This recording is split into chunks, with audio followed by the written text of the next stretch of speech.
መንግስታዊው የኢትዮጵያ ሰብአዊ መብቶች ኮሚሽን በዛሬው ዕለት ለመገናኛ ብዙኃን በሶስት ዋና ዋና ጉዳዮች ላይ መግለጫ ሰጥቷል።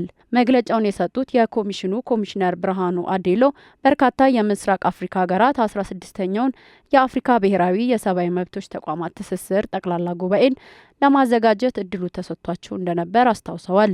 ትስስሩ እንደ አውሮፓውያን ዘመን አቆጣጠር በ2007 ዓ.ም እንደተቋቋመ ኤንቢሲ ከኮሚሽኑ ያገኘው መረጃ ይጠቁማል።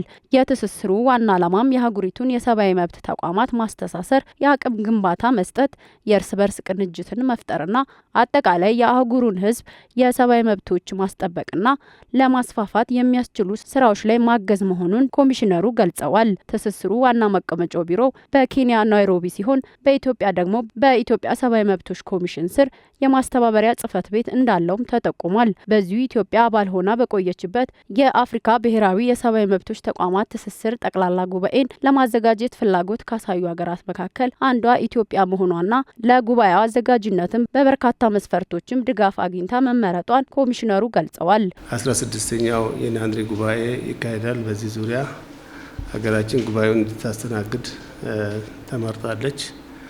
እግረ መንገዱንም ኢሰመኮ አጠቃላይ የአፍሪካን የሰብአዊ መብቶች ትስስር በምክትል ሊቀመንበርነት በኮሚሽነሩ በኩል እንዲመራ ተመርጠናል። ለመመረጥ እንደ ምክንያት ከጠቀሷቸው ጉዳዮች መካከልም የኢትዮጵያ ሰብአዊ መብቶች ኮሚሽን ባለፉት 5 ዓመታት በሰብአዊ መብት አያያዝ ዙሪያ ያሳየው አበረታች ስራዎች አንዱ መሆኑንም ተናግረዋል። መንግስት ጉባኤው የሚያስፈልገውን ሁሉ ለማድረግ ባሳየው ቁርጠኝነትም ጉባኤውን ኢትዮጵያ እንድታዘጋጀው መደረጉን ጠቁመዋል። መንግስት በዚህ ዙሪያ ያሳየው ድጋፍ ነው።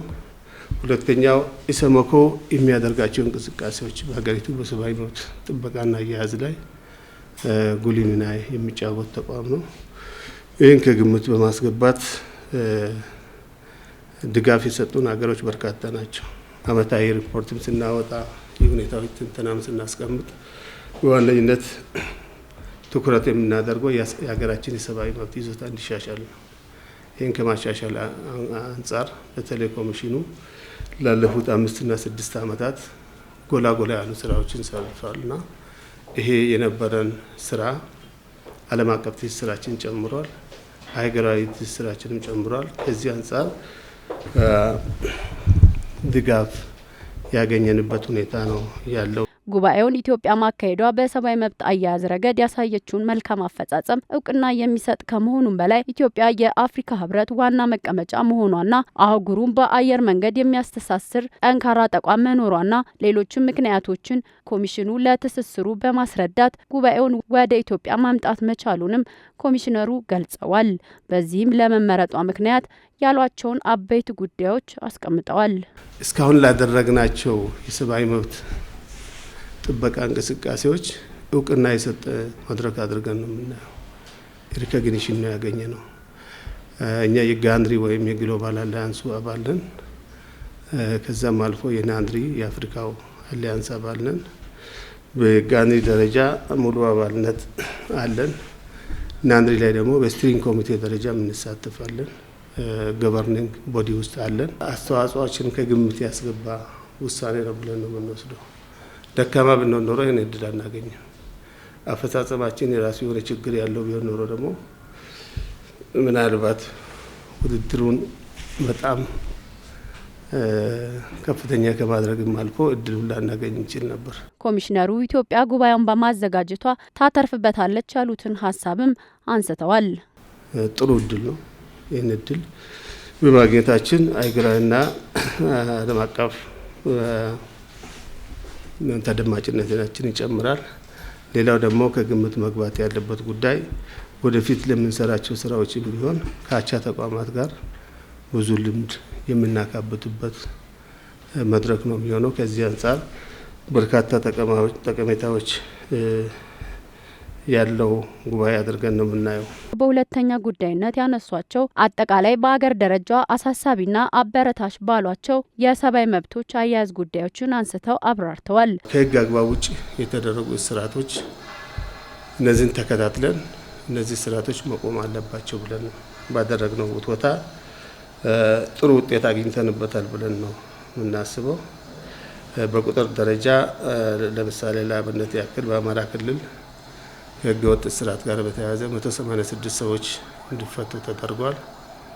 በቤኒሻንጉል 46 ሰዎች፣ በጋምቤላ 66፣ በኦሮሚያ 915 እንዲሁም በሶማሌ 123 ሰዎች ከህግ አግባብ ከእስራት እንዲለቀቁ አድርገናል። በክልልና በፌዴራል ማረሚያ ቤቶች የሚገኙ ዜጎችን በተመለከተ ኮሚሽኑ ክትትል እንደሚያደርግም ኮሚሽነሩ ገልጸዋል። እነ አቶ ዮሐንስ ቧረን ጎብኝቻለሁ። እነ አቶ ክርስቲያን ታደለን ጎብኝቻለሁ። ሌሎች ጋር ምንድን ነው ያለው ችግር?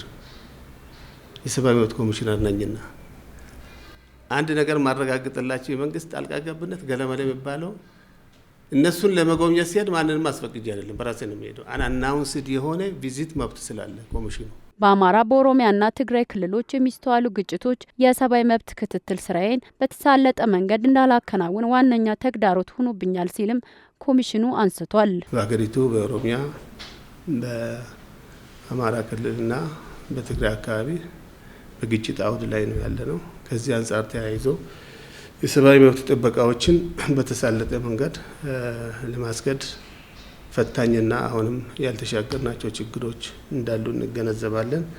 እንግዲህ በግጭት አውድ የመኖራችን ጉዳይ የሚያሻማ አይደለም። ግን በእነዚህ ግጭት አውዶች ውስጥ የደረሱ የሰው ሞት፣ የአካል ጉዳት፣ የንብረት መውደም በሚመለከት አመታዊ ሪፖርታችን ላይ በዝርዝር እንደተለመደው እናስቀምጣለን። ኮሚሽኑ ከግጭት ውጪ ከሆኑ ክልሎች ውጪ አዲስ በማዕድን ዘርፍ የመብት ጥሰቶች በተለይም በጋምቤላና በደቡብ ምዕራብ ክልሎች መኖራቸውን ኮሚሽኑ ባደረገው ክትትል የ10 ሰዎች ሕይወት መጥፋቱን ይፋ አድርጓል። በዚህም እውነት የሰብአዊ መብት ጥሰት የደረሰባቸው ዜጎች ፍትህ እንዲያገኙ ለክልሉ ምክረ ሀሳብና በአጥፊዎች ላይ ምርመራ ተደርጎ ተገቢው ፍትህ እንዲሰጥ ኮሚሽኑ ማሳሰቡንም ተናግረዋል።